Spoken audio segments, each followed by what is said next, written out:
in order to be able to sustain a relationship, it's essential to know our minimal conditions.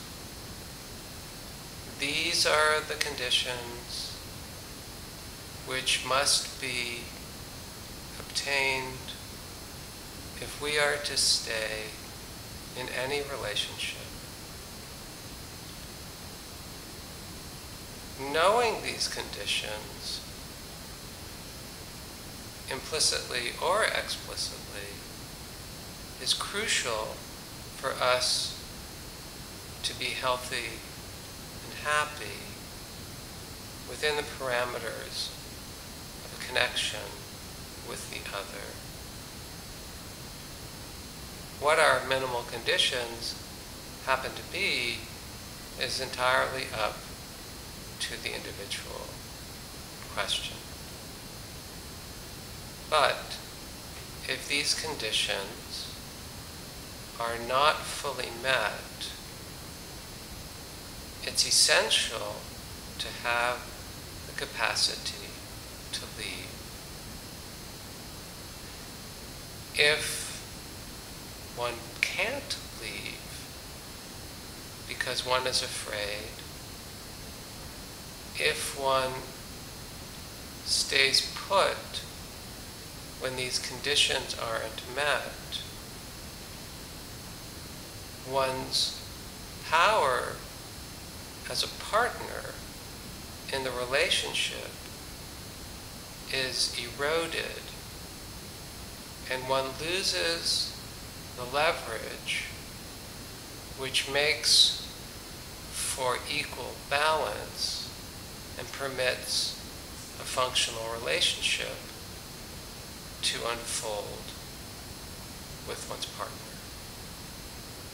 And so, if, for example, your minimal condition is that your partner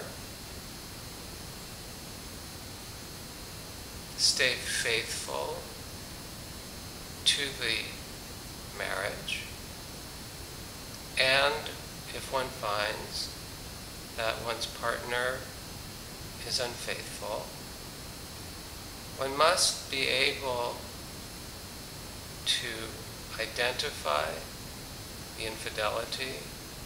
One must be willing to bring it forward to one's partner. And if it's enough that the infidelity occurred, and one knows that it's not possible for one to stay and be happy, it's imperative that one be able to leave. Or if one feels there might be room for discussion, possibly treatment with a therapist or teacher, well then, perhaps there's time to attempt to repair. But if at the end the repair is inadequate, one must be willing and able to leave. For some it's infidelity, for some it's employment, for some it's domestic violence or verbal abuse. For some, I suspect for most, it's some or all of the above. But whatever one's minimal conditions may be, it's imperative to be able to pick up and walk away, to move on with one's life despite the sadness and disappointment. Because otherwise, one's partner has no boundary to meet, no limit to a abide, and no consequence for their action. Now, this is not to say that disappointment isn't part of a healthy relationship. I can't imagine any long-term relationship which does not in some way involve disappointment. All of us have ideas of who it is we want, some more specific, some less detailed, some of which we know and some of which we don't. But however it comes to be, it's hard to imagine a relationship in which one isn't somehow let down. And so, to sustain a relationship over time, it's necessary to be willing to accept disappointment, without which we really don't have the heart to continue, without which we feel too despondent to go on.